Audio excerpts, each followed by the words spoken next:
Salut. Alors, faut pas s'y tromper, on a vécu un match historique de Coupe d'Europe ce soir entre Manchester United et Lyon, un match d'une intensité absolument folle, qui est, autant vous le dire tout de suite, quasiment impossible à analyser sur le plan tactique, parce que la dramaturgie du match a très rapidement pris le dessus. Bon, en première période, Lyon a raté son début de match, c'est évident.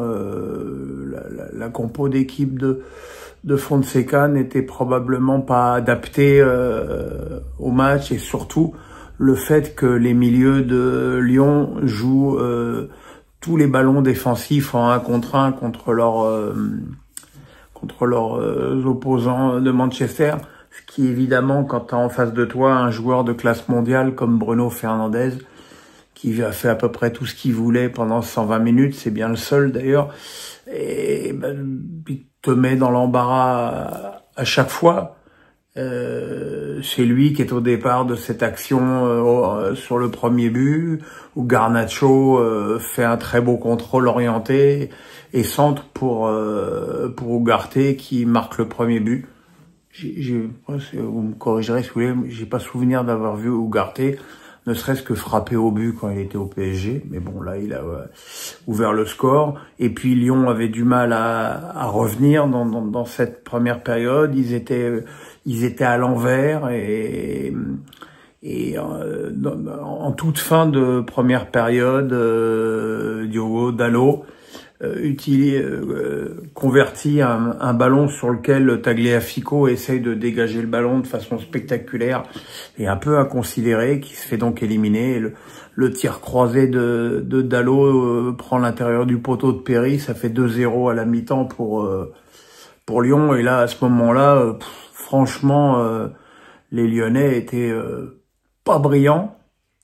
Et puis il y a eu un premier tournant dans ce match. C'est l'entrée en jeu du petit Fofana, qui a totalement modifié le visage offensif de Lyon par ses dribbles incessants, ses centres, ses provocations.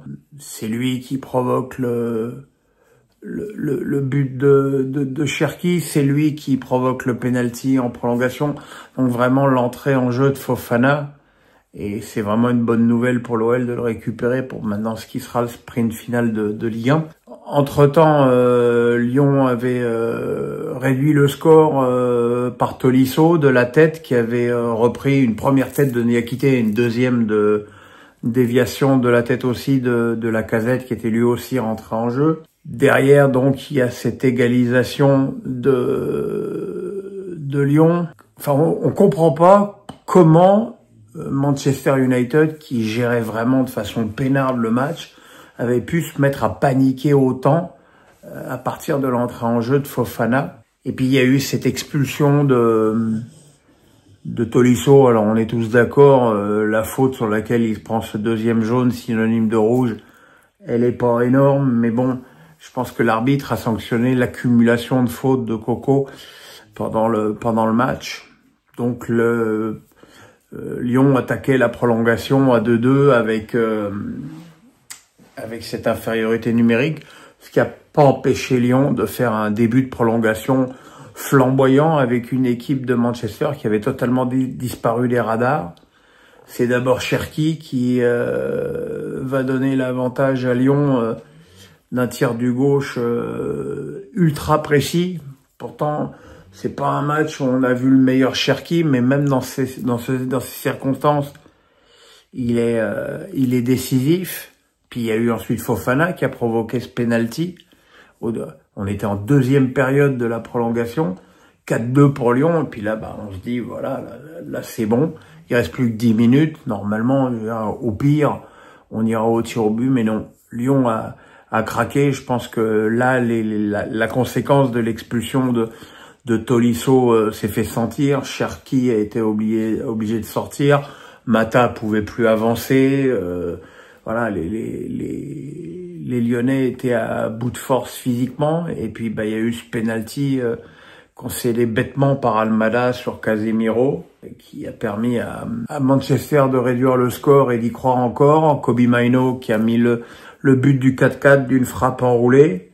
Puis là, on se disait, bon, voilà, c'est bon, on va aller au tir au but, c'était un moindre mal. Et puis, il y a eu ce centre encore une fois, de Casemiro, qui a quand même de beaux restes, hein, pour la tête de Maguire, qui a trompé Perry.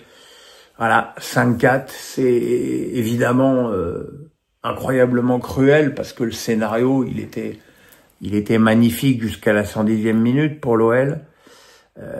Encore une fois, je pense que l'expulsion de Tolisso a pesé très lourd dans les jambes lyonnaises en fin de match, et qu'ils étaient à bout de force. Et il faut reconnaître que Manchester United, de son côté, n'a rien lâché jusqu'au bout et a montré énormément de caractère dans un stade d'Old Trafford que j'ai rarement entendu aussi bruyant.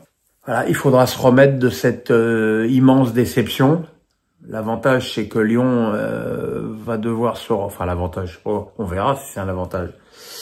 Lyon va devoir se replonger très vite dans le championnat, parce qu'il y a une place en Ligue des Champions à aller chercher. Et je pense quand même que les Lyonnais ont repris goût à la Coupe d'Europe avec ce match. Le match suivant, c'est le derby à Saint-Étienne, donc je pense que là, en termes d'ambiance hostile, même par rapport à Old Trafford, ça va monter d'un cran pour les Lyonnais. Alors évidemment, sur le papier, c'est un match facile face aux Stéphanois, qui sont quand même, surtout défensivement, à la ramasse.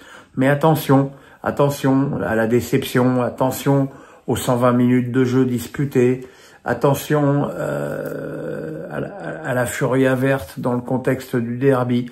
Ça va être un match difficile pour les Lyonnais, mais pourtant... voilà, ce sera leur meilleure façon d'oublier cette terrible désillusion de ce soir que de l'emporter à Geoffroy Guichard. En tout cas, franchement, c'était un match fantastique, un match qui fait honneur aux deux équipes et à la Coupe d'Europe. Voilà mes amis, on se retrouve demain pour les pronos et puis samedi pour le début de la journée. Voilà, en attendant, le pouce, la cloche, on s'abonne. Bonne soirée, bye bye, dommage pour l'OL.